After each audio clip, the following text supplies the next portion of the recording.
Mr. Chairman, the meeting is live. Please proceed.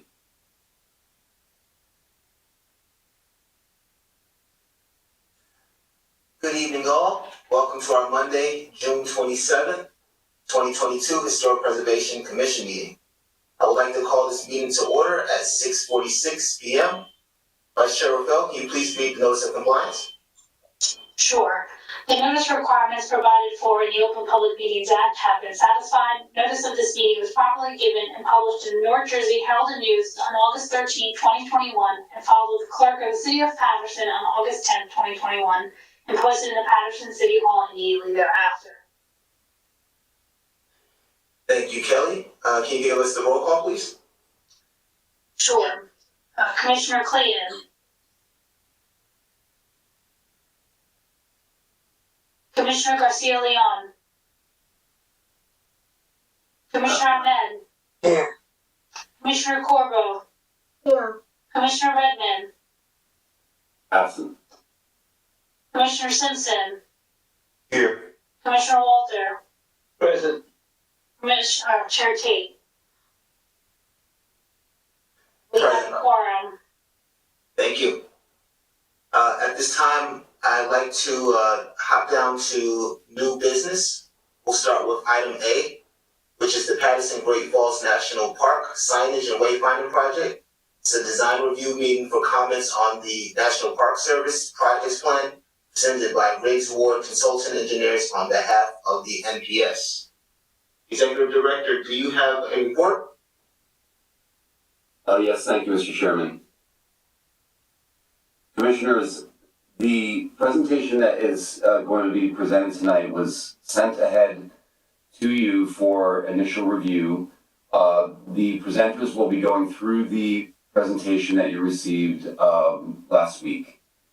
The format for the presentation afterward for voting will be similar to how we do voting for a planning review. All the comments that you have, of course, you'll have a chance to ask questions. Any comments, you can please direct them to me, and we'll ask for a resolution to memorialize the comments and forward them to the National Park Service. That concludes my report, Mr. Chairman.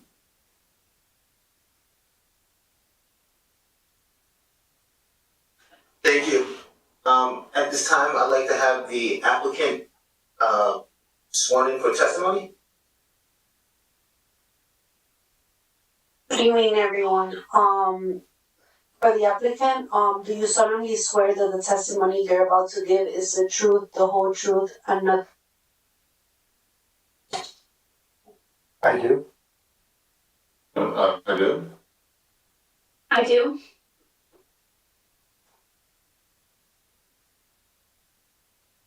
Everyone, could you also state your name for the record? Robert Steele. Bob Riggs. Susan Shabut. Okay, and also your affiliation, please. Designer with Riggs Ward Design. This is Robert Steele, friends. Bob Riggs, principal of Riggs Ward Design. Susan, I'm a project manager with Riggs Ward Design. Okay, very good, thank you. Please proceed with your presentation. I'm going to ask you now to share your screen. I'm going to go off sharing, and then you should be able to share yours. Just a moment. Thank you.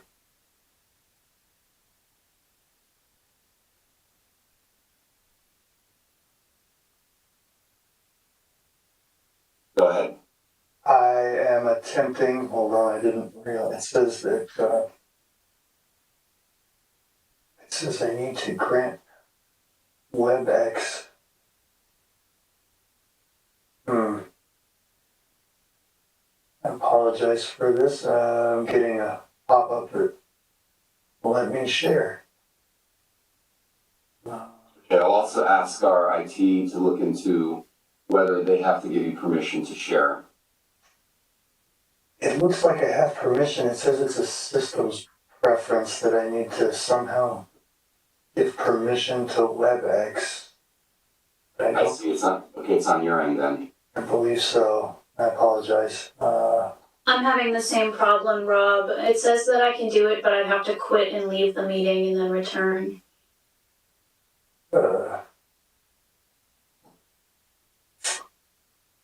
Well, that's not good.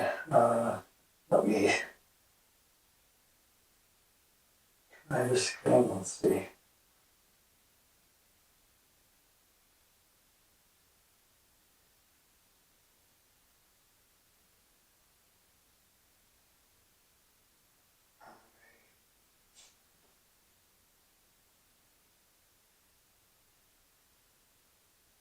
I'm so sorry for this.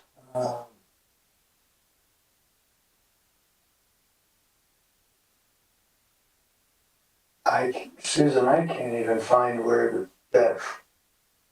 I can do it, but I need to quit and return. Will that mess anything up in terms of roll call or the swearing in process? No, you should try it. You can try that. It won't mess anything up. Go ahead. Sure, I'll be right back.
Are you all able to see that? Yes, it's working. We just need to make it bigger. And I see it like on top of the other WebEx interface. And is there a way that you can try to get it to fill your screen? It's in full screen for me. Okay, maybe it's just on my end that I'm seeing it as an inset. How about others? Can other people see it in full screen? Can I ask? It looks fine to me. Yeah, I can see the first page is pretty clear. It's full on my screen, except for I can see the participants on the side. Okay, so it's just on my side. Then please proceed. Thank you. All right, and now I'm trying to. Okay, there we go. Full screen here too. Okay. Thank you for your patience. I apologize for that.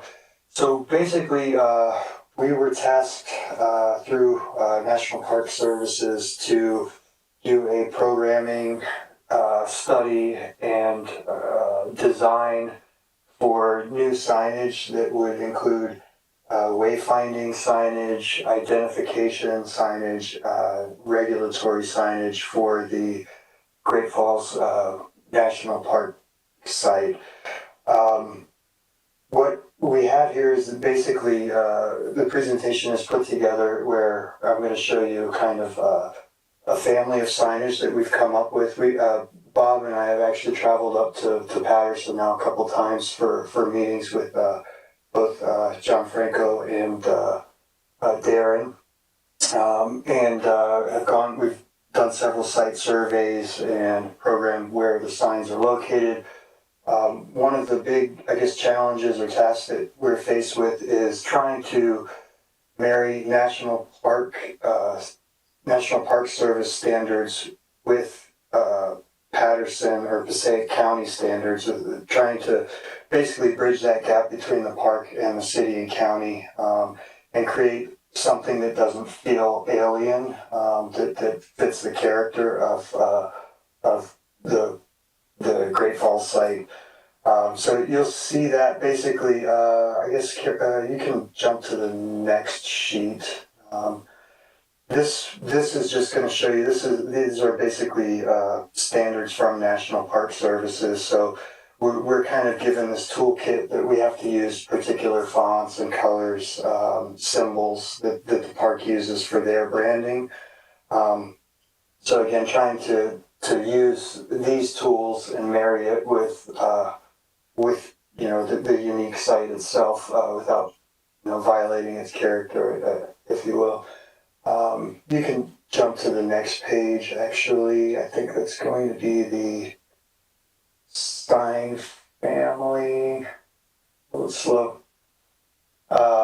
So again, this is just a visual representation of the sign types that we identified that were needed for the site. There are identification signs, whether it's basically identifying a building or a point of interest that doesn't have a structure. There are vehicular signs, anywhere from wayfinding signs that we actually use the standard that you all have in the city there right now. We borrowed that. Again, part of the wayfinding was not only what's inside the park site, but also trying to get visitors from the highway and through town to the site. So we didn't want to introduce something completely new. There's also vehicular regulatory signs, just standard National Park Service parking signs. Down on the bottom there, you have more of your pedestrian type signage, where we've got wayfinding that can get you to different points of interest, different trails throughout the site, whether it be from Overlook Park to Hinchliff Stadium, or even we've got some messaging that we're trying to point towards Garrett Mountain and Lambert Castle, making this a more just a broader experience for visitors. And then the last section there is also regulatory. Those are more warning signs, caution, danger, don't climb on the rocks, those types of things. So I'll go through it rather quickly when it comes to more of the regulatory stuff, because I think everyone knows how parking signs work. But you can jump ahead, Susan. So there's going to be three main types of identification signs. Again, we tried to find something that matched the National Park Service standards that also just seemed to fit well with Paterson and Great Falls itself. One of the things, there's a lot of history around the railroad tracks, and we had visited the museum when we were there, and got some inspiration from that, as well as the signage that's actually the newer signage that we saw throughout the city actually has I-beams. They're kind of like black powder-coated I-beams that hold signage. So we were kind of trying to marry that, but we actually had this idea about using a railroad track, basically a 4-foot section. This is like a little standalone pylon that would identify certain locations around the site that don't have a structure or a building to attach to. So this is the first type. We'll call it the facility Id Pylon. And again, the signage that mounts to the face of the railroad track it meets the National Park standard, has their emblem and everything. So there's no confusion. If someone sees a sign, they know that it's part of the National Park Service. Can jump to the next one. This is a standard National Park Service sign. This is identification for a building. So this would be in the case of where we do have a building that we can mount to. So this would just be applied directly to the face of the building. And you can jump to the next one. This one's pretty cool. I think there were a few locations that we were thinking about using like an engraved stone threshold, so that as you actually walk in, this we're showing quarry lawn. There's a precedent image up on the top, but we were also, I think, suggesting using that across the footbridge when you enter into Mary Ellen Kramer Park, as well as threshold from Spruce Street when you're entering onto into the upper raceway loop. So it's kind of a neat little identification system that's kind of elegant, sophisticated, and doesn't really block any scenery. It's not, it's just kind of a nice way to introduce someone to a point of interest. Can skip on to the next one.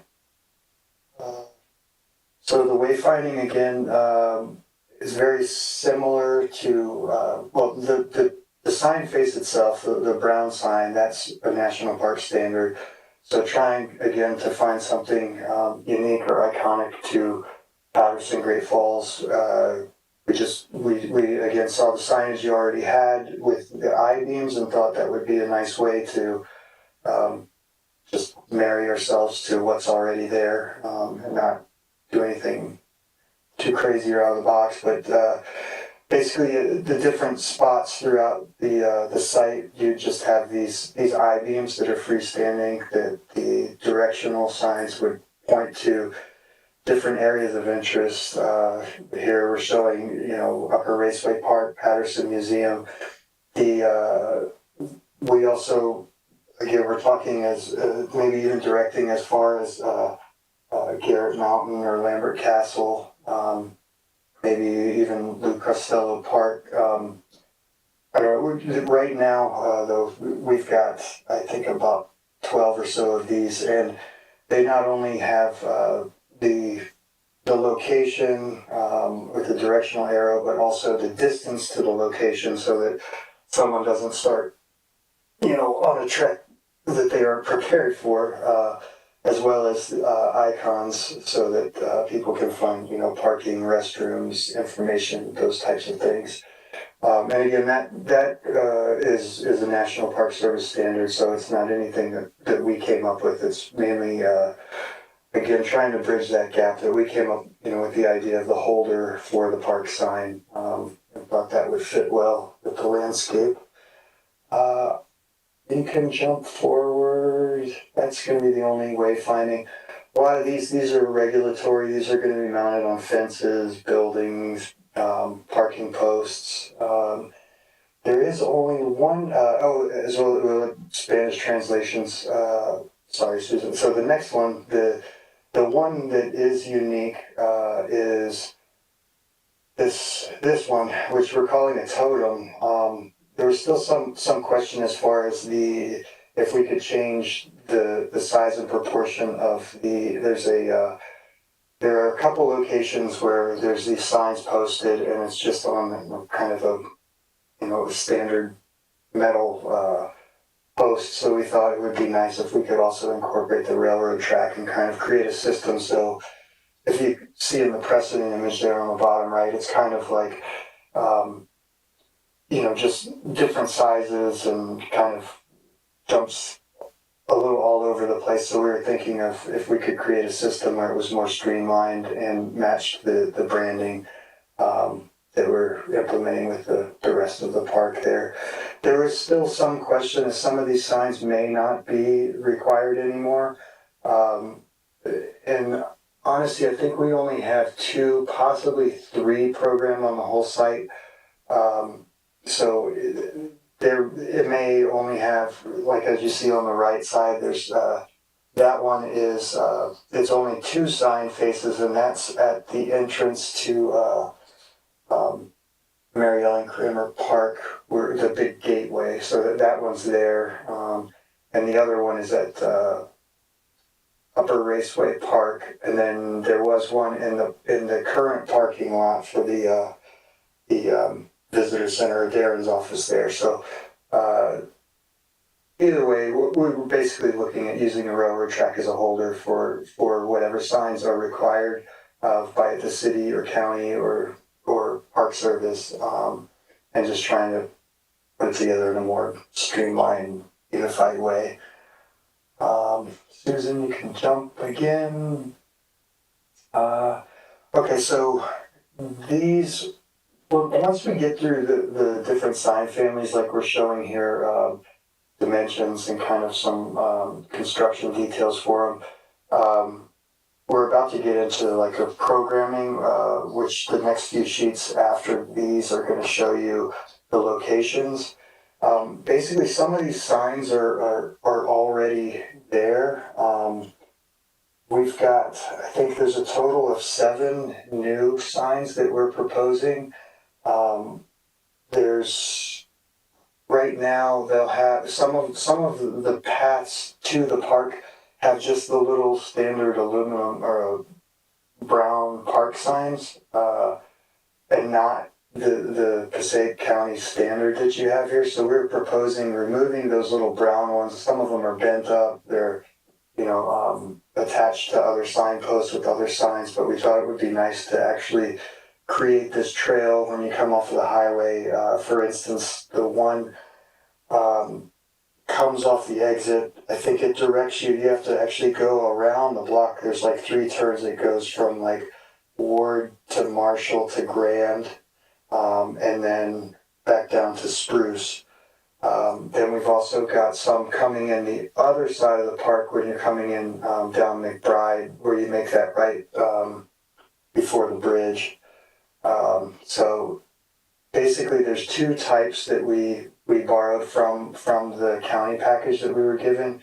And this one is for more of a minimal message. And then Susan, on the next page, it's basically the same sign design. And I know you all have seen these before, but this allows for additional message. So we've got kind of a tall version and a short version.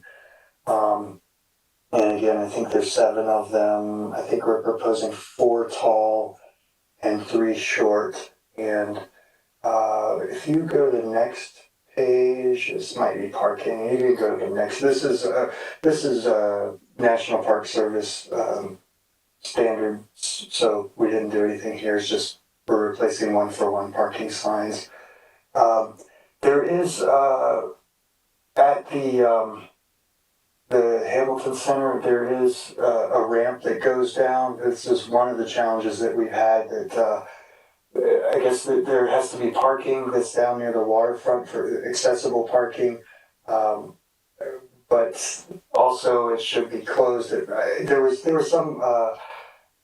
some discussion around this piece, but basically there's this signage, which is a National Park Service standard. I think we just shortened the sign a bit from their typical standard, but it would mount to a gate by the Hamilton Center an entrance to the ramp that goes down to the waterfront by the amphitheater.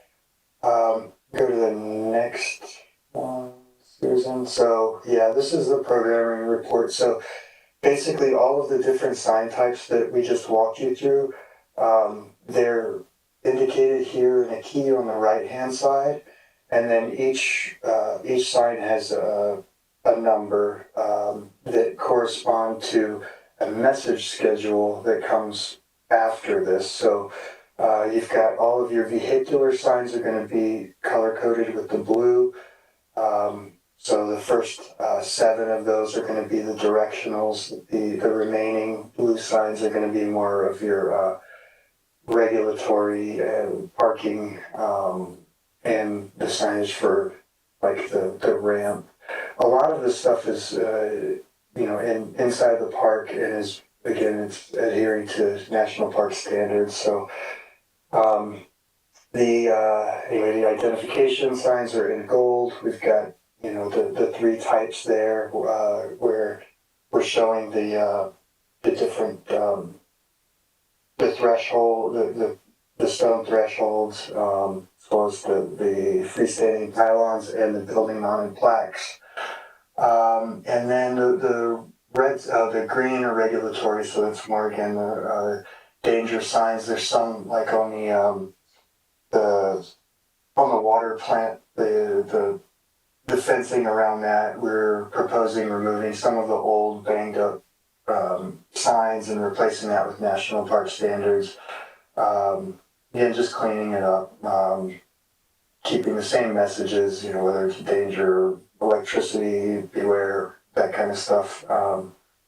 And then the red signs there are going to be the wayfinding. So you'll see on this particular plan, there's the trail for the upper raceway loop, and it extends down off the bottom of the plan, and that's where we're proposing some of those messages that would continue. So if someone were so inclined that they could continue their journey up the mountain.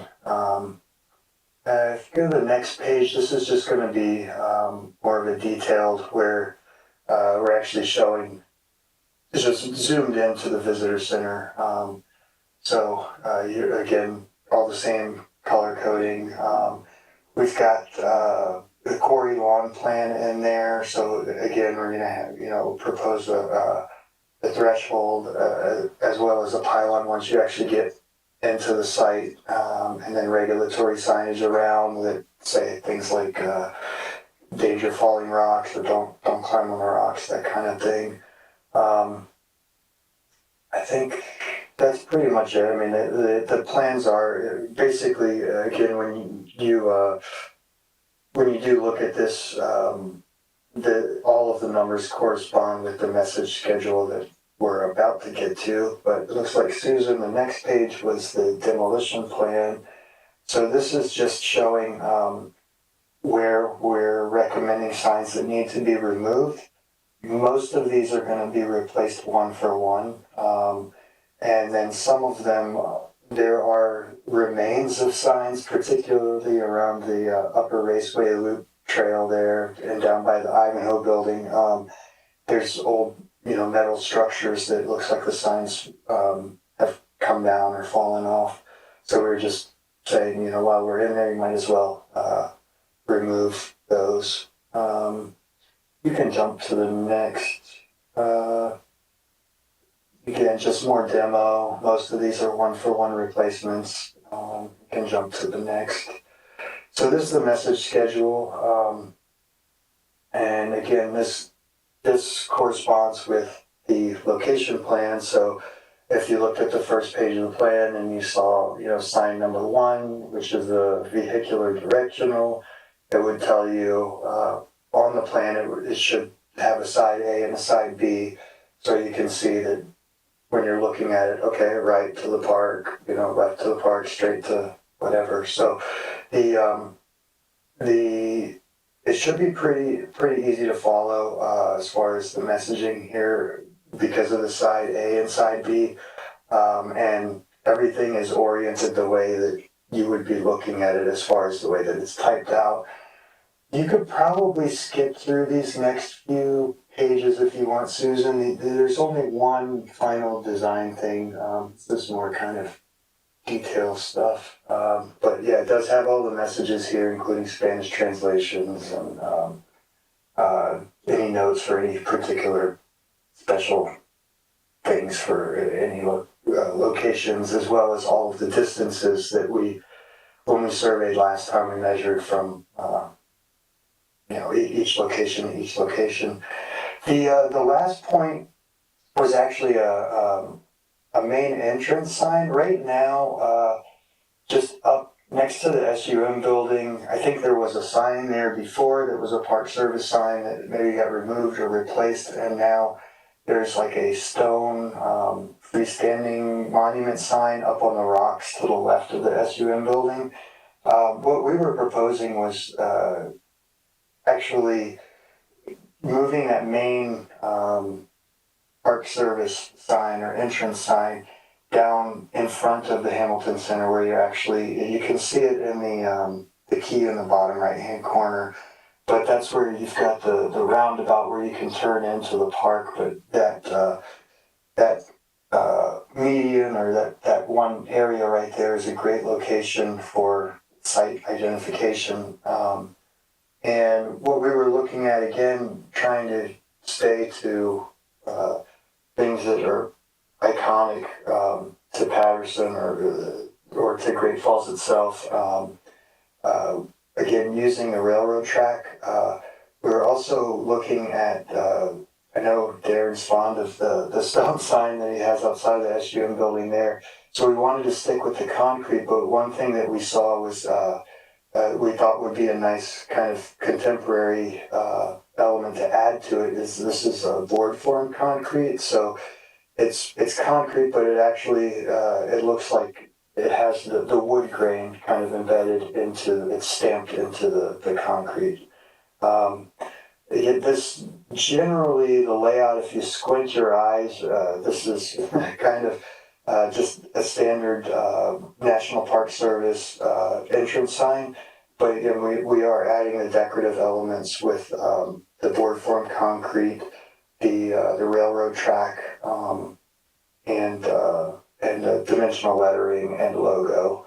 The next page is actually it's quite similar option. It's just a little more minimalist take on it. So it's again adhering to national park standards, just a little less decorative. So this mainly is just missing the large logo and the railroad tracks, and that's it. So any questions you have, we're more than happy to answer. And, hope you like it as much as we do. Thank you, Mr. Steele, for a very comprehensive presentation on the wayfinding.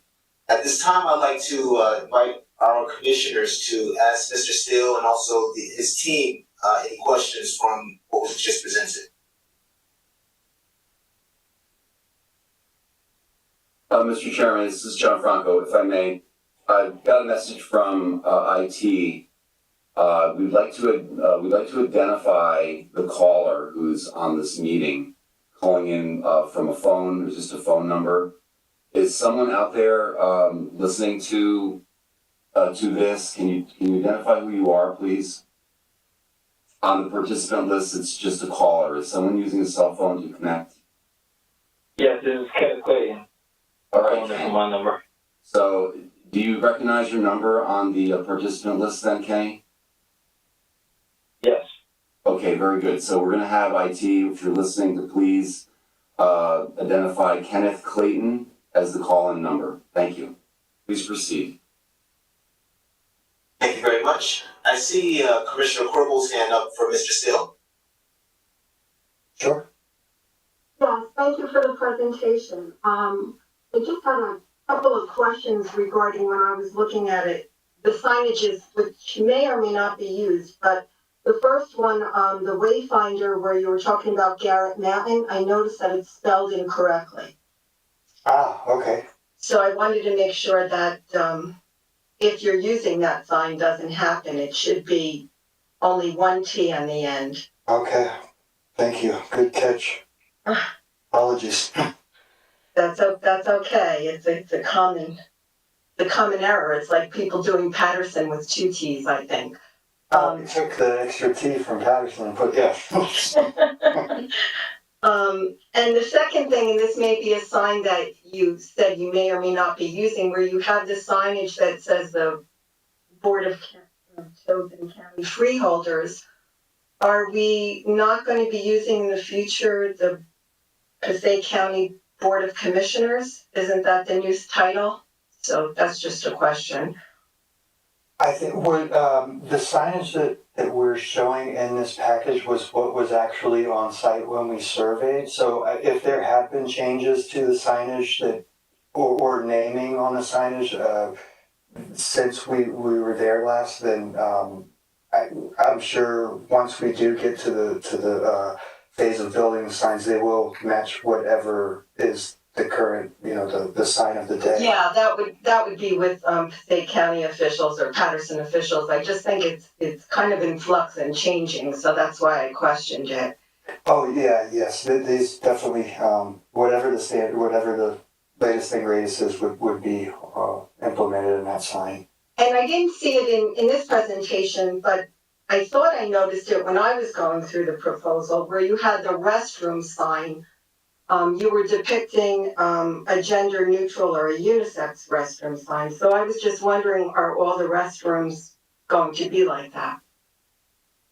That is a good question. I think we used, I thought it was a male-female, icon from the Park Service. Lauren may be able to answer that better. I'm not sure if they have a new, standard for gender neutral. Let's see. Either way, I think if we are out on the site, the main thing, whether male or female or whatever, would be pointing to a restroom. So, if you. Yeah, and I was just really kind of asking if you knew how the bathrooms were even going to be set up. So that's the end of my question. This is, Thank you. Okay, sure. This is Darren. Hey, Darren. Hi. Yeah, the only public facilities are going to be in the Hamilton Center, which will have male and female separate bathrooms. Okay, thank you. Yeah. And whatever is available at Pinchliff when they open the visitor center there, but that's not a part of this facility sign plan. But yeah, the restrooms, the only restrooms that are ultimately in the park are going to be in the visitor center. Thank you again. That's the end of my questions. Thank you.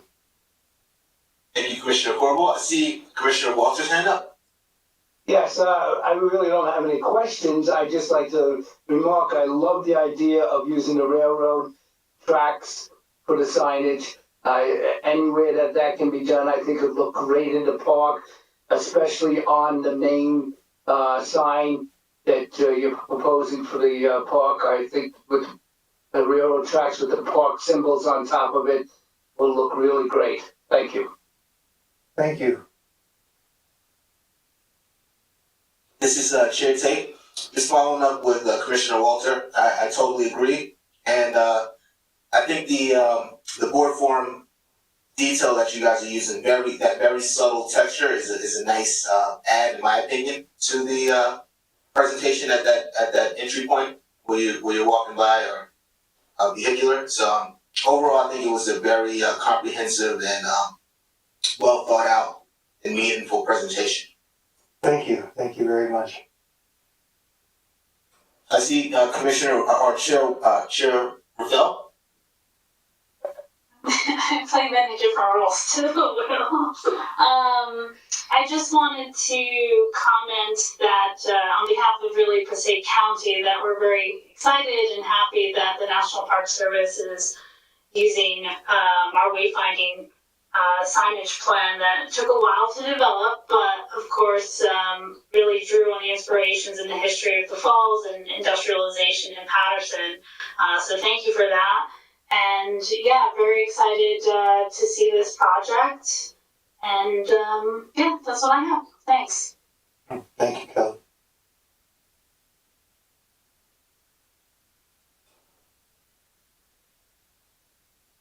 I see Commissioner Corbel's hand back up. Is there another question? Yeah, I just wanted to add that on the last section with the initials for the main signage, I really like the proposal 1 with that's a little bit larger and shows the railroad tracks more and has the larger National Park logo. Sure. The more decorative of the two. Yeah, absolutely. Yeah, I think it's really nice. And I commend you all on the work to it. It's a really nice project. Oh, thank you.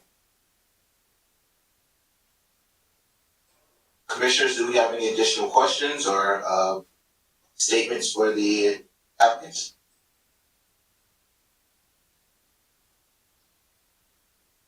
Commissioners, it's the director. Just remember, this is the same kind of format where I need to memorialize your comments. So for those of you who have not made comments, I'd appreciate if you could add some comments. Whether it's that you're in approval, you like the presentation and what you saw, or additional preferences. Thank you.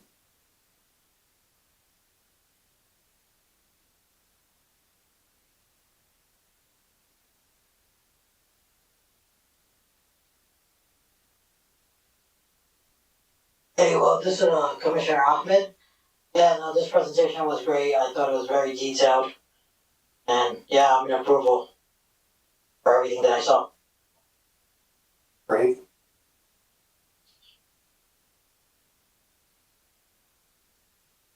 This is Director Archimedes. I also would like to commend the design team and thank the National Park Service for its sensitivity and it bringing this really keen design sense to our site. These industrial elements really are going to add these touches that are really going to bring, I think, the site to life for visitors. Not only the consistency among the wayfinding versus administrative signage, etc.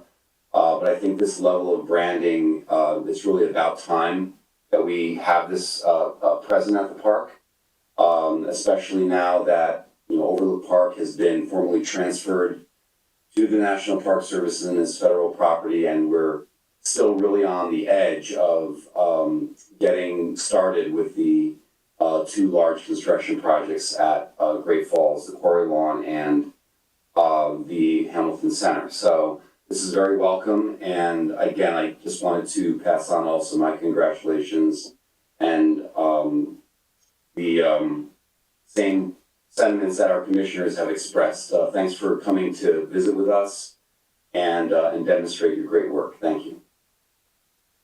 Thank you very much, and we'll be back soon, I'm sure. So, Mr. Chairman, at this time, we do have a resolution prepared that basically, as I mentioned earlier, similar to our planning reviews, where as opposed to taking a roll call vote on individual sort of conditions and approvals as we do for most design reviews, this is really more of an informational review. The National Park Service is not a formal applicant to the city of Paterson. So the resolution would be just directing me to summarize the conclusions and comments to the Park Service. Confirmed. Thank you, Executive Director.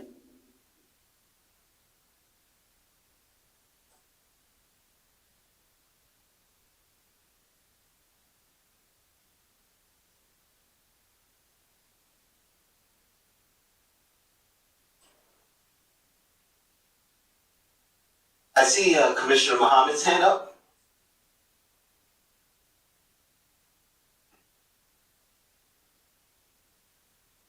Hey, sorry, Jay, that was from before. Confirmed. Okay, well, I think from our comments, I think we're all in agreement, and I appreciate the Executive Director's preparation of next steps for communicating to get this across. With that being said, I'd like to thank our applicants and the National Park Service, and thank you very much. The Executive Director will be in touch with you shortly. Wonderful. Yeah, thank you all. Thank you so much. We're gonna jump off. Have a good night. Good night. You as well. Good night, thank you. Bye. At this time, I'd like to move to item B under new business, which is the Spruce Street Gateway Improvements Phase 1. This is a design review of Spruce Street's streetscape improvement project between Market Street and Mcbride Avenue intersections, undertaken by Passaic County Improvements, including sidewalk, curbing, lighting, traffic controls. This will be presented by Kelly Rafael on behalf of Passaic County. Executive Director, you have a report before our Vice Chair presents. Yes, thank you, Mr. Chairman. Everyone, yes, so this is another exciting presentation for additional work in our streetscape. And it's just great that these two presentations landed at the same meeting, I think. As the design team just told you from the NPS, I've had the opportunity to work with them and see this and give input and provide feedback to them over a period of time for the signage project. And the same goes for this one with Passaic County. This is a project that has been in the works and ongoing for some time. And we've had some team meetings about it. And again, there's been a lot of preparation for the presentation that you'll see. In point though, I want to mention that the consulting engineers working for Passaic County did provide a mandatory sort of public information hearing session on this in the evening about a month ago. I don't have the date in front of me. I did attend that, and others like Mr. Jirashi and other key stakeholders also attended, and there was a good amount of questions and answers that were based online. So to let you know that this plan was made public earlier for our constituents to comment on. And this is going to segue with the current Spruce Street Bridge replacement project that everyone is aware of, that I've been giving some updates on each meeting recently. And if you've been by there recently, you'll see the project is moving along quite well. You'll see one of the ballast rods is exposed now, and there's actually lighting fixtures attached, and I saw that they're even operational on the one side of the bridge. So I guess I'm anticipating that they'll move the traffic back over to the other side soon, and they'll work on the fall side with respect to the same details. This project, I imagine, will get started soon thereafter as approvals are rolling in, and they're touching base with you, similar to how the National Park Service wanted to present, and to get your feedback and any input from you prior to finalizing the design details that will go out for construction documents. So that's the purpose of this presentation, similar to the format of the NPS presentation. We'll listen to the presentation, ask questions, provide feedback and comments that I can memorialize then back to Passaic County. So with that said, I'd like to turn it back over to the chair. Thank you.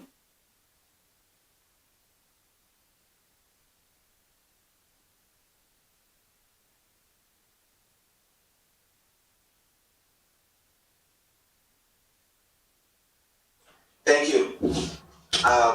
Vice Chair Rafael? Right. Well, am I allowed to share my screen? Yes. Let me go off sharing. Hold on, please. I'm just, here we go.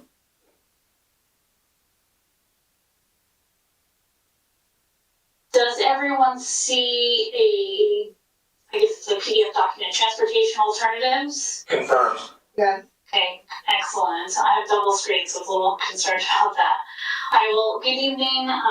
Thank you everyone for tuning in for this presentation. You have seen an element of the Spruce Street Gateway project before. Back in March, I submitted and presented on the sort of conceptual or preliminary design of the bridge over, I believe it's the Middle Raceway that's in front of the Ivanhoe Wheelhouse along Spruce Street.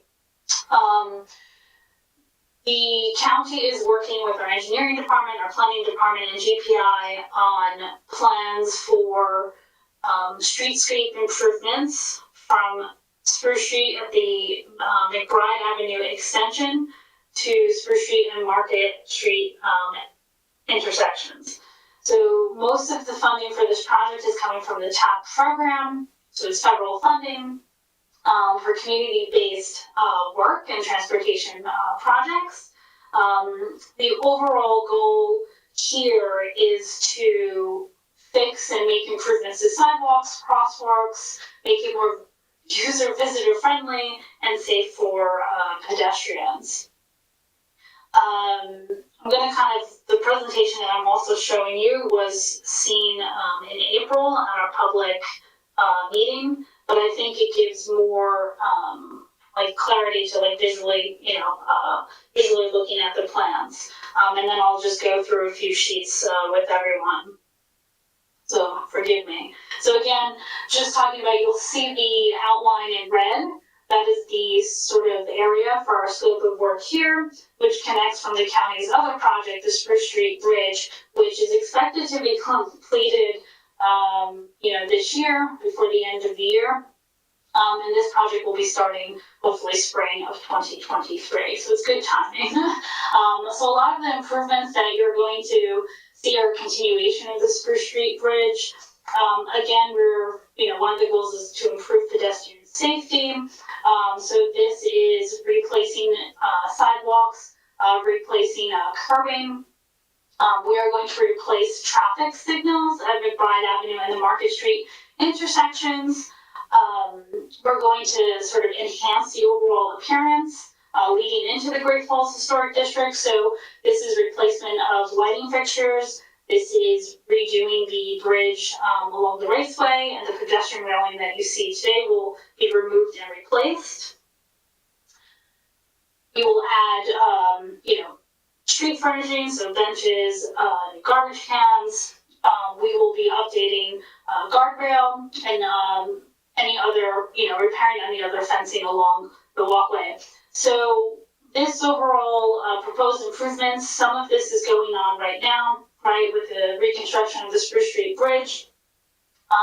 So again, this is a continuation. So our project, if you can see my cursor, starts at the Mcbride Avenue extension in Spruce Street and will carry on to Market Street. So this is sort of where the heavier work is taking place.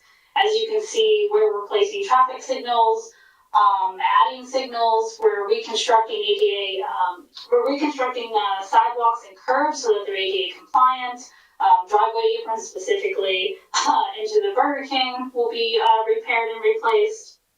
The pedestrian, including the pedestrian, actually we're speaking about this today, the railing that sort of kind of leads down into the Burger King, that's going to be taken out and repaired, and then repaired and then reinstalled. This is the bridge section that I was just talking about. We are also going to repave and restripe Spruce Street, again, so that there's clear and safer access to incoming and outgoing traffic. We will be widening and reconstructing the sidewalk along Spruce as well. The switches, from my understanding, that all of the traffic signals, there will be more responsive. As of late, they have not been. And we're tying into the city system, so the city would be able to monitor the traffic signals as well. Part of this project and why we're here today is that, right, there's a lot of impacts to the district. I will note that the design team from GPI is using all of our design standards, which I kind of have listed here. So working with John Franco, who has been in all of our meetings to date. The curbs will be in granite, which I know is one of our strict elements to the design guidelines. The sidewalks will have our standard scoring pattern. All of the lighting, which sort of was agreed upon, and I'm kind of just scrolling through this, will match. So we have agreed to the same lighting fixtures that have been designed for the district. The driveway aprons will also match as well to our standards. So, from the county's perspective and impacts to the district, we are keeping in compliance with that. It will require a Section 106 review, and they are concerned about review through our CLG program, which is really the State Historic Preservation Office. So this is the first step in compliance with our cultural reviews. There are other reviewing agencies and permits that will be needed that are sort of all happening at the same time. The project cost and sort of schedule for construction at this time is about $2.6 million for that section of the project. The county does plan between this year and next year to work towards other TAP funding to complete the sort of a phase 2, if you will, of the Spruce Street Gateway project that will be from the Market Street intersection and down to Grand Street. But at this time, the $2.6 million is just for what I presented or shared with you on screen. The anticipated schedule right now and the plans that you've seen, we've kind of still put them in preliminary engineering. We are trying to wrap up a final design package, which is what I'm presenting to the commission now, what was sent over, and I will send the full packet again after this meeting. So once this preliminary engineering packet is completed, it will go to all of the associated agencies at each review, and that will get us into final design. Once we're in final design, we're going to prepare all of our contract documents, specifications. We will get another engineer's estimate. Right now, the number that we have that I just presented is slightly high, just given that we tried to pad it based on contingency in the market. And our goal is to be in construction in 2023. So this will be perfect timing as the bridge will be completed. Now, again, this was from the public feedback. I'll happily share that again. These plans, just going into the other document that I have, these are the plans that I'll share with everyone. Just the specs right now that we have regarding inlets, drainage, just how things will be installed and removed. There is some area of concerns with easements, which we're going to be working on in the next month or so with the property owners along Spruce. The Great Falls details I just went over, and then really, which again we saw back in March, is the elevation, and I think a prime concern for our district is what the new design of the bridge over the River Raceway will be. It is being presented that it will match the 1908 design, which was based on the research, which is very similar to the bridge over the West Broadway Bridge. So it will be a metal decorative sort of railing in between, and there'll be concrete pylons on each end. And then, of course, there'll be plaques to the district and the bridge itself. And then there'll be some repointing and repair to the masonry underneath. Right now, I have an elevation. The plans that I've submitted previously were more detailed than this, but this is what's in our current preliminary design package. And with that, are there any questions? I know I kind of breezed through this quite quickly, but I will turn it back over to the commissioners. Hi, Vice Chair, this is Chair. I just want to say thank you for this very, comprehensive presentation. It's great that we're seeing all this work happening in this area in tandem with the presentation that we just had. So, there's a lot of concentration of work and on a pedestrian level, but obviously on a much grander scale when you look at it all together. So I just want to commend you and your team for, all of the energy and research and application that went into putting this together. And I just wanted to put that out there. Thank you. I see Commissioner Walter. I just want to commend the committee. As long as all the standards are followed, it should be a great project. Thank you. I see Commissioner Corbel. I agree. Great project, lots of hard work. Kudos to you all involved. And I'm looking forward to seeing everything done. It's really going to come together, like Will said, very nicely. It's exciting with what's going on at the visitor centers and the falls. I can't wait to see it.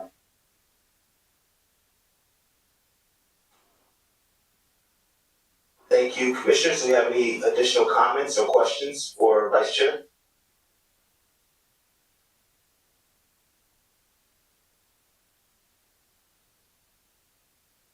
This is the director. I have a question. Confirm. My question is concerning coordinated preservation review. I believe that you mentioned the SHPO was also expecting a state level review in addition to the section 106 that is mandatory based on the the federal funding that is funding this project. So I'm assuming that the county will be handling the state historic sites review. Yes, at this time, that is correct. It will come through my office. Okay, that's what I had assumed. I was just checking back on that. That was a question that I also posed at the public meeting. But yeah, this, as Kelly mentioned earlier, I know that I've been involved on behalf of the city in our district. There's been a lot of great attention, just like we saw with the signage proposal from the National Park Service, placed on fitting in and following the guidelines the city has imposed and instituted among our other applicants. So we're really glad to see the institutional work that's happening with public funds also complying with our standards. And this is another, great part of, or a good, hopefully a good start. I think all of us would probably want to see another grant to fund the same improvements going between Market Street and Oliver, for example, or all the way down to Grand, and the whole corridor of Spruce Street leading up to the falls of the new visitor center and so forth would be really fabulous. But we understand that there's a lot of detail that was just presented here, and for $2.6 million in the budget to go for this one block, you can kind of understand the burden of what it takes to do this kind of work in the streets and sidewalks and lighting and traffic controls and so forth. Going, from Market, down another block and then and further, a third block down to Grand Street. So we hope that this will be a great sort of model for setting the standard for the rest of Spruce Street that we can follow up on with the county later.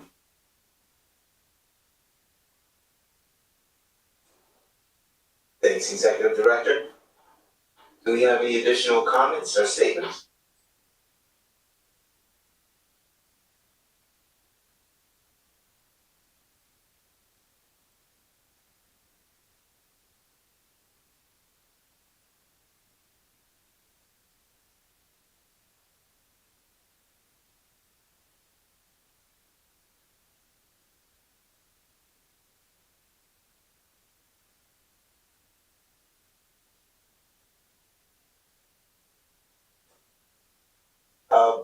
I guess with that being said, Executive Director, I know there's a similar thing with the resolution on this one, if I'm not mistaken. Yes, that's correct. We didn't take a vote or a resolution on the previous one, but for our purposes, I think we should. If you don't mind, we could introducing a resolution to direct me to memorialize comments on behalf of the commission to the National Park Service based on the Paterson Great Falls National Park Signage and Wayfinding Project, and then another resolution for the Spruce Street Gateway improvements Phase 1 that we just saw. There will be two separate resolutions. I know that Kelly, who's acting tonight as the secretary to the commission, can help run the motion practice as you're used to doing, Mr. Chairman. Confirmed. Thank you. Vice Chair, could you state the resolution for these two applications? Basically, allowing the Executive Director to memorialize our comments moving forward on these applications. Yeah, so the motion on the floor would be a resolution authorizing the executive director to summarize comments made by the commission, in this case, the first one to the National Park Service for wayfinding signage throughout the Great Falls Historic District. So moved. I'll second. Thank you. We have Commissioner Corbel and Commissioner Mohammed for the second. Okay, I'm going to do a roll. Due to and actually I should have done this before, so I apologize, but due to, no absences on the board, the, votes of the alternates will not be taken. So Commissioner Ahmed, Yes. Commissioner Corbo, Yes. Commissioner Redmond. I think she's out, my apologies. Commissioner Simpson, Yes. Commissioner Walter.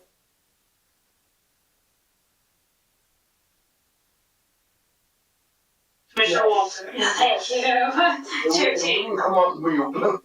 Yes. The motion carries. Okay, just one thing, this is the director.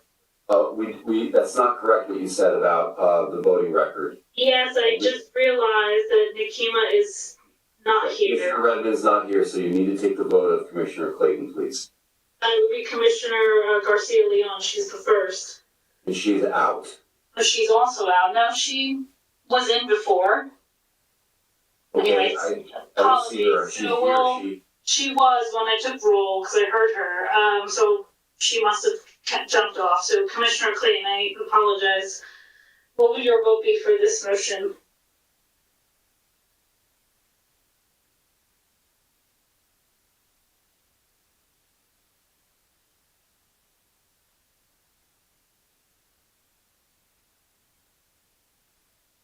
Commissioner Clayton? Are you there, Commissioner Clayton?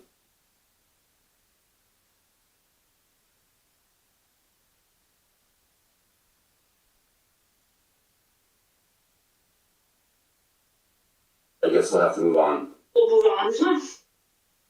Thank you. Thank you.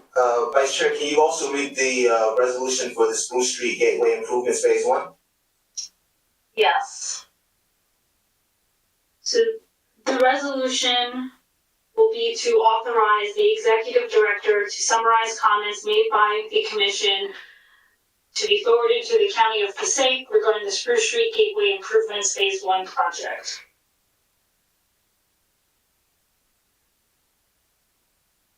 Commissioner Walter, I make a motion. I'll second it, Commissioner Simpson. Thank you. Can we have a roll call? Commissioner Clayton. Commissioner Ahmed. Yes. Commissioner Corbo. Yeah. Commissioner Simpson. Yes. Commissioner Walter. Yes. Chair T. Yes. Motion carries. Thank you very much, Kelly, for your work on this, and again, I look forward to seeing all of this in motion when it takes place. All right, at this time, let's move back up on our agenda to item 3, approval of minutes for March 21st, 2021. Do we have a motion? Mr. Chairman, there's, just want to make note of this, that the meeting minutes that were distributed were for May, for last month. The March meeting minutes have not been distributed as of yet. This should be coming next month. So this is the, so everyone's clear. This is for the May meeting minutes, not what's on the agenda. Thank you. Right, confirmed, right. I was looking at the agenda, but that is correct, yep. So for the May agenda, do we have a motion and second to approve the previous meeting minutes? Move. Second. Okay. Roll call, please. Yes, Commissioner Clayton. Yes. Commissioner Ahmed. Yes. Commissioner Corbo. Yeah. Commissioner Simpson. Yes. Commissioner Walter. Yes. Chair T. Yes. Motion carries. Thank you very much. Moving along, at this time, we'll go to administrative matters. Executive Director, can you provide a report for item A and item B, upcoming reorganization and elections at July meeting and the State Preservation Conference, which took place on June 3rd, report. Thank you. Yes, thank you, Mr. Chairman, of course. So under item A, it is time for reorganization. Next month in the July meeting, which is coming up quick, is when we do our normal reorganization. If everyone recalls, our bylaws lately have called for the nomination and voting process to be held by secret ballot through our attorney. And the way we've been working at this is the May meeting, we are announcing the call for nominations. At the June meeting, there's then an announcement of the nominations and the creation of the ballot. The attorney sends the ballot to the commissioners and asks commissioners to send back their vote to the attorney. And then in July, there's an announcement as to the results of the election. This was to keep the election process to be anonymous. So since we missed the nominations portion for May, now that we're in June, the suggestion that I discussed with the chairman and with our attorney prior to the meeting today was the following process. We'll ask commissioners after this meeting to please preemptively send in your nominations for the positions of chair and vice chair directly to Christina, our attorney. And at the July meeting for reorganization, Christina will announce the slate or the ballots, or close to the July meeting, she'll send an email to everyone to announce the slate, like prior to the meeting. And then at the meeting, we'll actually do a vote by record, the way we usually do. So you'll have the nominations, and then we'll do a vote on the floor, as we did in the previously. Now, because we're gonna take a close look at the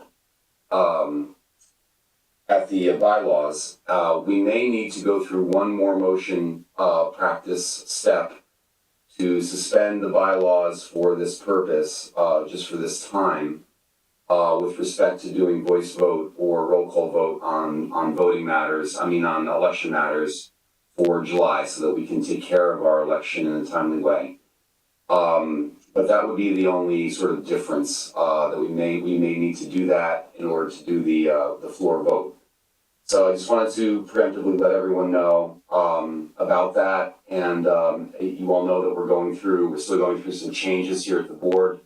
At our board level, with respect to having lost our secretary, Henderson, and now we're looking to hire a replacement employee that will also be serving as our new board secretary. I'm pleased to tell you that the hiring process is well underway, and at our July meeting, we will most likely have a new secretary, and the new secretary will be starting off with with our reorganization meeting, which is a really good place to start.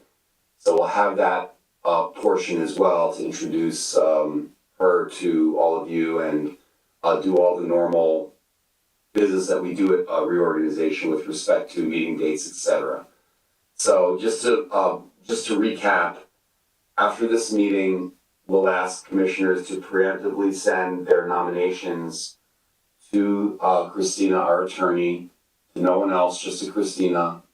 And Christina will also be writing to you to ask you or remind you, if she hasn't received anything by a certain date, and probably 2 weeks before the July meeting, if you would please send in your nominations. She'll also set a date for nominations to be closed, and then she'll let us know by email what the nominations are prior to the July meeting. At the July meeting, we'll come to this point of elections. We'll announce the nominations, and we'll look into how to do a floor vote on taking a floor vote, as we used to do for many years, on the election of the chair and the vice chair. And then the rest of the reorganization business will be as pretty much normal. Everyone is used to this from past practice with respect to the various resolutions that we need to prepare and pass. That concludes my report to you on upcoming reorganization elections, with the exception of, we may also be seeing the long-awaited presentation from the Passaic Valley Water Commission's engineers and design team with respect to the Levine Reservoir Containment Project. And because it's just coming into the fold at this time, getting ready for planning board review, following HP review, I may try to schedule that presentation, which is very similar to what we did tonight, But it'll just be that item of business and our reorganization for the July meeting. So just more to come on that, and of course I'll keep you informed as to how the progress of that presentation takes shape. So under item B, 4B, the State Preservation Conference took place in early June, a couple of weeks ago. I was happy to travel down to Trenton with a couple of the commissioners who also attended. This is the first in-person meeting that they were able to have since COVID. I think it was two in-person annual meetings that had to be skipped. And it was exciting to sort of get together again on this basis to see the presentations that were provided for. I just thought I would like to note to everyone the keynote speaker from Columbia University, who's an emeritus professor there in the historic preservation program. And some of you may already know that Columbia University really is the leading university in the nation that sort of started a preservation program many years ago and had the privilege of working with Marston Fitch. And she's actually a professor emeritus in sort of the shoes of or the legacy of Marston Fitch. The presentation that she gave was very exciting because it's a topic that here locally we've had to discuss before, and it has to do with a call to the preservation community to start to reevaluate the guidelines and standards for designation specifically that we've been using for the past 50 to 60 years since the sort of institutionalization of the National Register Act. She went through research that was conducted through various graduate design studios where they were researching on a nationwide basis how underrepresented communities were being brought into representation on the National Register. And it was very exciting to hear this call to the institutions that the rules of the game or the standards should be changed to address the inequality that's existed for a generation now in terms of representation. This has to do sometimes with lowering or broadening the standards by which we address eligibility for historic sites to be listed on the National Register so that they can include the many diverse cultures and the many diverse participants in our communities that have not had the chance or been sort of blocked out administratively from representation on the National Register. Now I was reminded of when Jimmy Richardson had helped us to designate various African American sites here in Paterson, and he wanted to work with a particular one where the church building, the historic church building, had been demolished in the 1960s or late 60s, and the building was replaced with a what we'd call a modern church building. The congregation, however, was traditionally African American and was very old and had had a presence at that site in Paterson for several generations already. So it was difficult to talk with Jimmy about how the site would not be eligible for designation because the building was not eligible in terms of its age and styling and would not be recognized under criterion C, for example, this is one of the major criteria that we use, which has to do with architectural merit.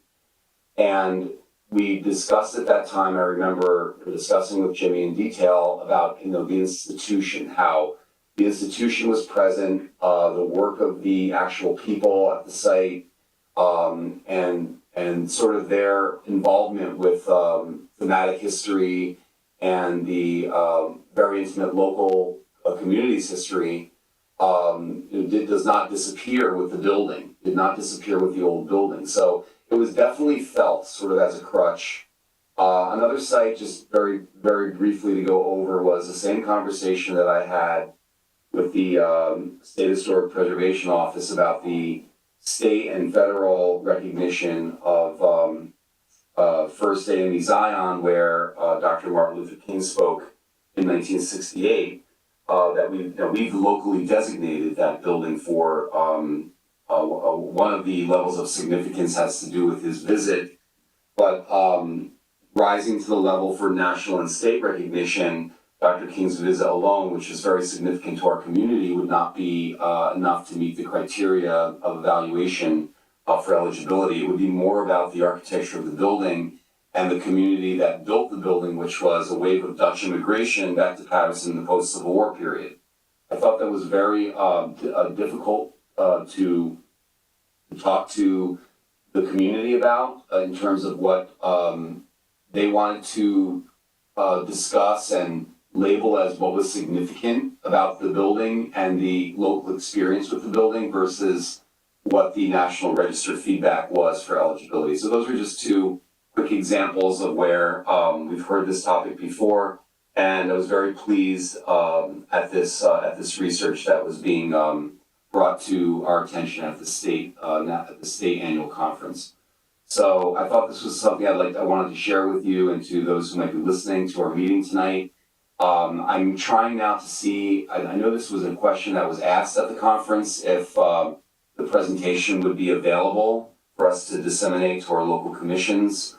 I'm going to follow up on that, and if it's available, I would like to distribute it to you for this interest that I'm mentioning. So this is really the first time at a preservation conference that I can recall attending in all these years where this topic is being seriously addressed. Other conference topics that we've addressed have to do with sites of consciousness. We talked about, let's say, the sites of consciousness are sort of where, like lynching sites or sites where Holocaust events happened in Europe and items like that. We've had speakers talking about those sites as legitimate historic sites. And we also had a lot of economics a few years ago. I guess I'm going back a while now, but more than 5 years ago, we were really focused on the economics of preservation. And those were sort of the topics that were being focused on. But inclusion and diversity obviously is a very sensitive and big topic right now. I'm just very pleased that our state leadership and the organizations organizing the conference made that available to us. Also, I wanted to say thanks to our commissioners who participated. And finally, if through the chair, if I could open the floor to any other comments that the commissioners who participated would like to make at this time, would be the right time to do so. Confirmed. Thank you for your report on this. Commissioners that attended the conference, can you please give us your thoughts? Hi, this is Commissioner Cuomo. I just wanted to say, in addition to what John Franco said, that I attended, this was the first in-person conference that I attended, but I did a few online.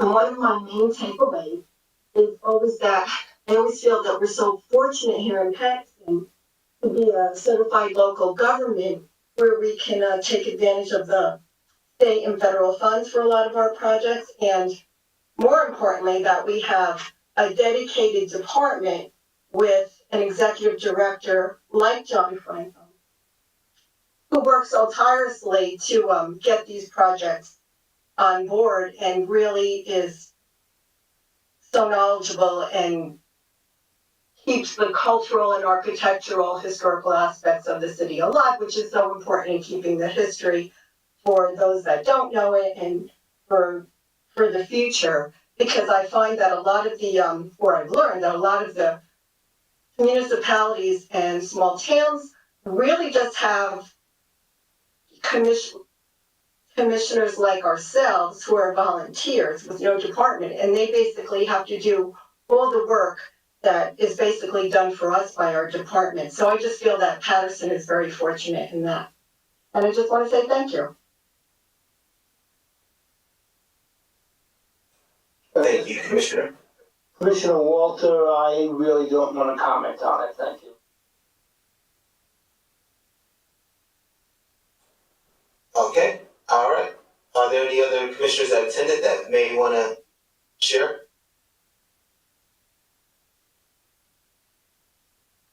Mr. Chair, it was those two commissioners that attended. Thank you. Thank you.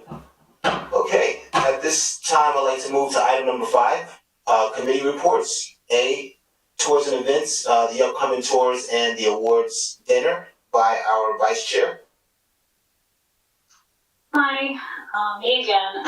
So it's sort of the same as last month. We, as a group, did not formally meet. Just my schedule has not permitted it so. But in chatting with Joyce, and then we just shared an email prior to this that you might have seen, Will. We're going to try to plan our 2022 tours the same as we intended for 2021, which was a tour in September and in October. One of them was the Courthouse Historic District tour, and the other would be a bus tour. So we will finalize those before our next meeting, which will be our annual reorganization meeting anyhow, just to have those on the calendar. We did present a downtown commercial historic district tour about 2 weekends ago. It was attended about 10 people and led by Richard Poulton. Gianfranco attended the event on behalf of the commission. I helped Richard sort of gather our attendees. Weather was a bit iffy, which I think was a result of the low attendance, but nonetheless, they did do the tour 2 weekends ago, well received as always. And in terms of the dinner, I had spoken outside to Gianfranco about this, and I did mention it in my email to the committee. We have, since we rescheduled a few months ago, the annual dinner is right now scheduled for Wednesday, August 31st. So I just want to put that as a reminder. But we would like to propose, and of course I'll talk to the committee, to move this to January, where we would do 2021 and 2022 all together. But again, we will kind of formalize formal comments to present to the commission regarding that. And that's what I have to report.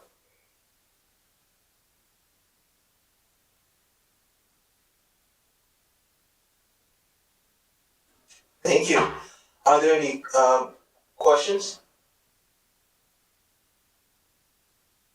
I see Executive Director. No, excuse me. I was just trying to figure out if my hand was raised or not. Okay. Are there any questions or comments for Vice Chair on the Tours and Events Committee?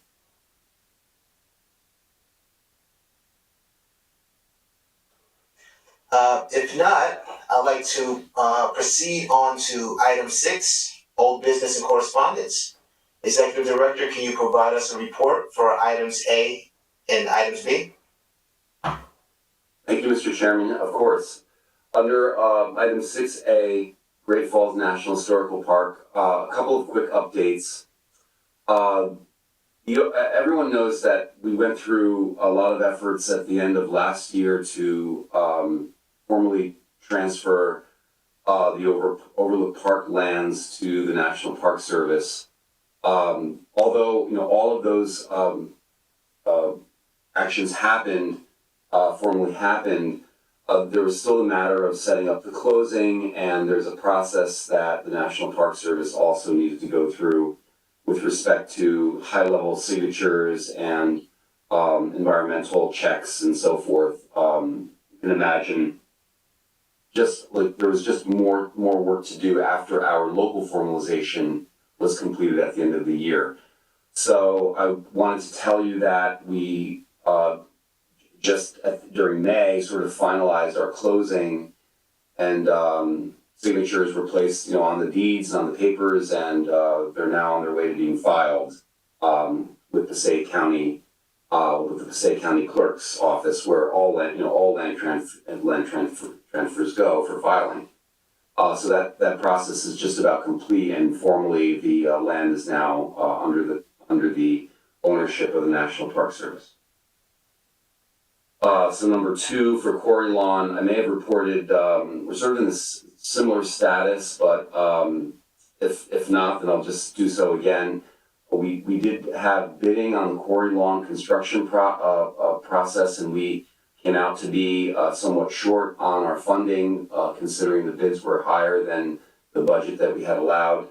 In that case, there's a couple of choices. Either the bids could be rejected and the scope could be reduced, and a rebidding process, would then take place. You can imagine that all of that takes months and takes a lot of time. So another strategy or approach would be to raise additional funding in order to boost up the budget, in order to build what was on the paper that went out for bidding.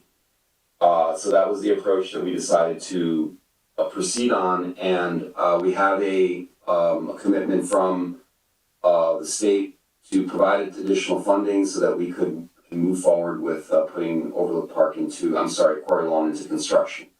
So we have received extensions on our bids from the contractors that bid, and we're now looking at the administrative process of bringing funding down the pipe and into the city's coffers or into the budget so that we can justify making the award of the contract as soon as possible. So, it could happen in July, could happen a month later, but that's sort of what we're looking at. We're still on track as far as getting Quarry Lawn into construction. If we had the funding and the bids all matched up when we opened the bids, we would already be starting construction now, but that's why we haven't started. So this is the update I wanted you to know, and for others who are listening to the meeting tonight. We had an event at the ATP site last week that brought the regional director from the Environmental Protection Agency, that's the US EPA, together with the executive director of the New Jersey Economic Development Authority, that's the EDA, of course, Mayor Sea and other team members that, kind of worked with this. And the event was for an announcement of grant funding that was released through the EPA, that in the case of Paterson is going through the EDA, the New Jersey Economic Development Authority, to be brought into use at the ATP site for additional site clearing and planning efforts during the upcoming year. So this is very welcome. We've got a couple of different grant opportunities that this sort of new relationship or partnership between the EPA making funding available to the EDA here in New Jersey to distribute to various, sort of not just Paterson, but a couple of other city sites, large city brownfield sites in the state, to assist with moving brownfield sites forward. So Paterson is poised to take advantage of that opportunity. And then again, this is somewhat of a new kind of partnership as opposed to the last time we did work at the ATP site was directly with the EPA Region 2 with the installation of the fence. You remember that was going on for some time, and the fence is installed, and now this is the latest sort of opportunity. This kind of is chalking up. Now there's about 3 or 4 grants that are kind of building against each other for planning and for some site investigations, and we're focusing actually a bit on clearing some of the vegetation so that we can get at areas in the site where we can do additional environmental testing. Also, one of the grants that was provided for ATP for specifically the identification of and abandonment of underground storage tanks. These are very large tanks that are just buried underground that traditionally held petroleum, like fuel oil for boilers at the ATP site, and there are quite a number of them that are actually readily accessible, like near the vicinity of the Colt Gun Mill, and that's a grant that we received last year, and that has just gotten started. So that work is actually beginning at ATP.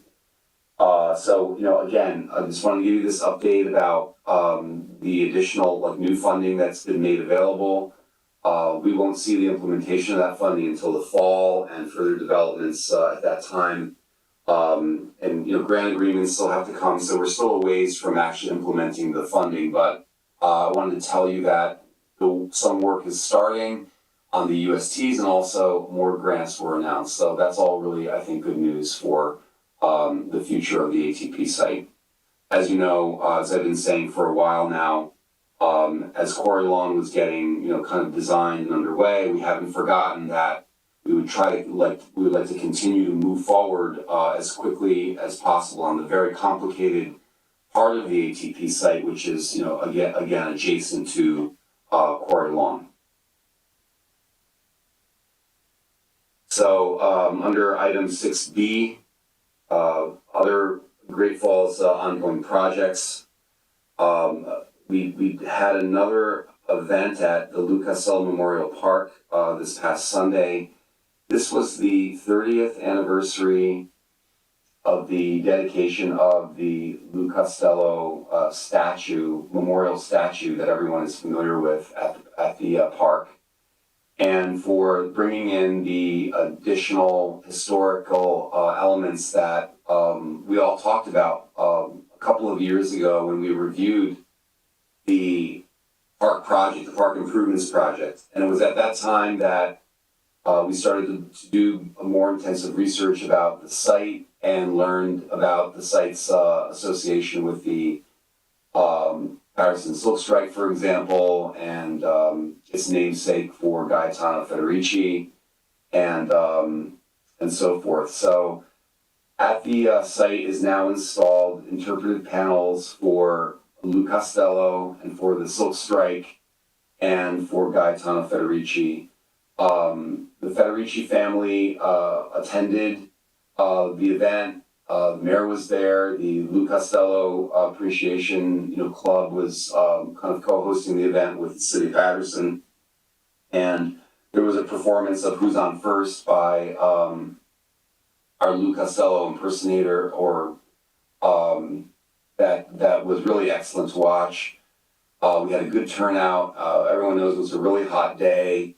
So everybody kind of stuck it out and got through this really nice event to help recognize the legacy of Lou Costello and Gaetano Federici. So we are also waiting now for the bronze plaque to be installed on a granite base near the podium. I mean, there used to be a bandstand or a gazebo there that was brought down to the level of a performance sort of podium, we call it. And I thought it was really nice that the first formal performance that was put on for the public on the podium was actually the Who's on First routine.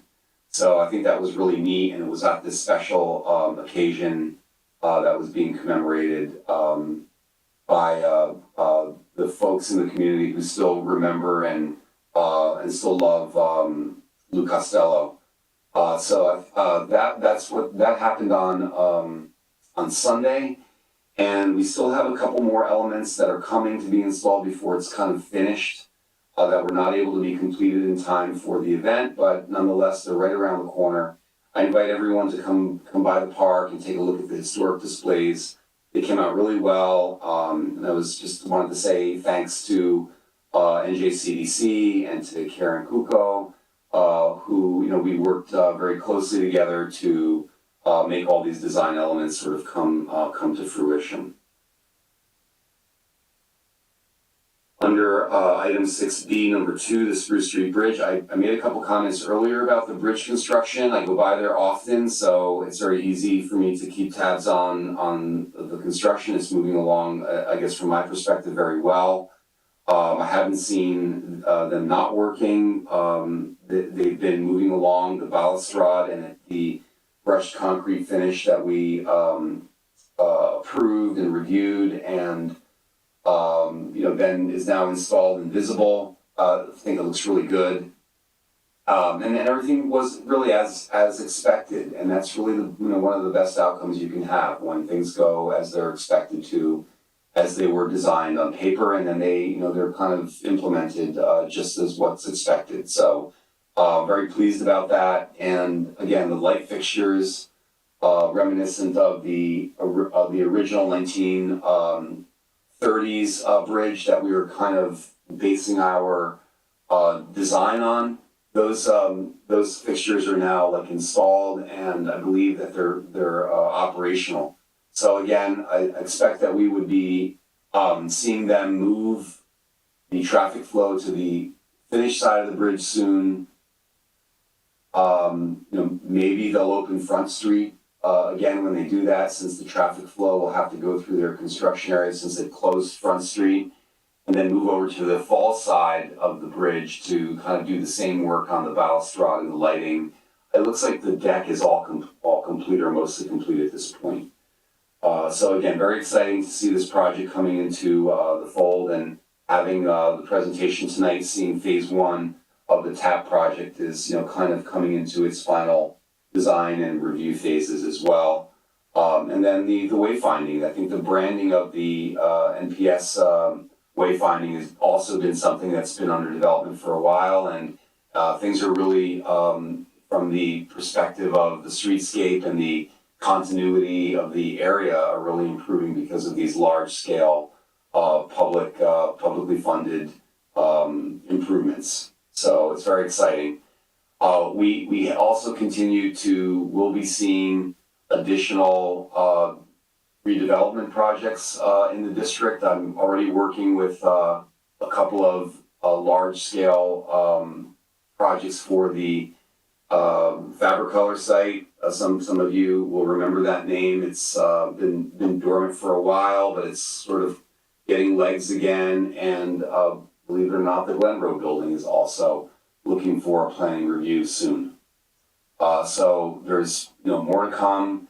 And of course, the visitor center is another project that is still in the throes of organizing its funding before it can actually get into final design. And I think that you'll be seeing a review of the parking deck that was always planned for the one site on Mcbride that hasn't moved forward a lot because of getting the funding squared away, which is still underway at this point. So those are my reports with respect to the Great Falls District, Mr. Chairman. Thank you very much. Thank you very much, Executive Director. Do we have any questions or statements from the commissioners on anything that was referenced in the reports?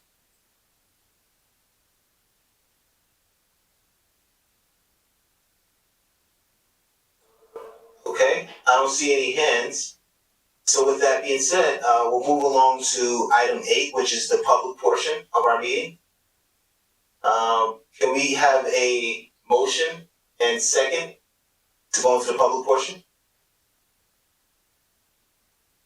Rich, I make a motion to go to public portion.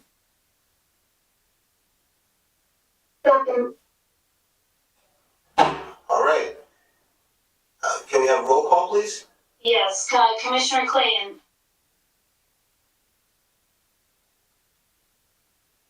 Commissioner Ahmed.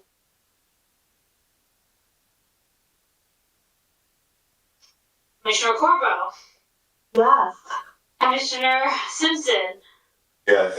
Commissioner Walter. Yes. Commissioner Tate. Yes. Motion carries. Can you provide the number to the public to call in?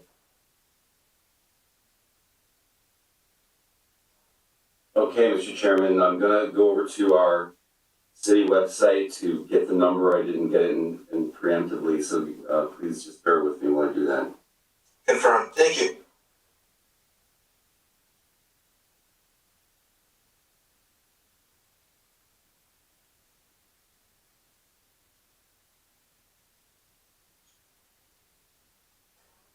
while the executive director is doing it, I just want to commend our vice chair, Kelly, for tonight's meeting and really the last few, where she's, had to wear multiple hats and, commissioner, presenter, vice chair, and secretary. So, there's a lot of moving around and moving parts on her interaction with the commission and also kind of moving things along. So I just wanted to say thank you. Thank you. Very much appreciated. Okay, Mr. Chairman, for members of the public who would like to participate in the public portion of our meeting, I would ask you to call 973-321-1579. That's 973-321-1579. And then provide the meeting ID when you're prompted. And the meeting ID is 711-680-001. The meeting ID is 711-680-001. This information is also available on the City of Paterson website, likely at the bottom of the first page, where it under events, where it tells that about our meeting, and it'll give you a link to click on, and it'll bring you to this information on how to participate. Thank you, Executive Director. The time is now 8:32. The line will be open for 5 minutes. So at 8:37, we will close the line down. Thank you.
The time is now 8:37. Executive Director, can you confirm if there are any calls or anyone in the queue? Yes, I have confirmed. There are no callers, Mr. Chairman. Thank you very much. Can we get a motion and second to close the public portion?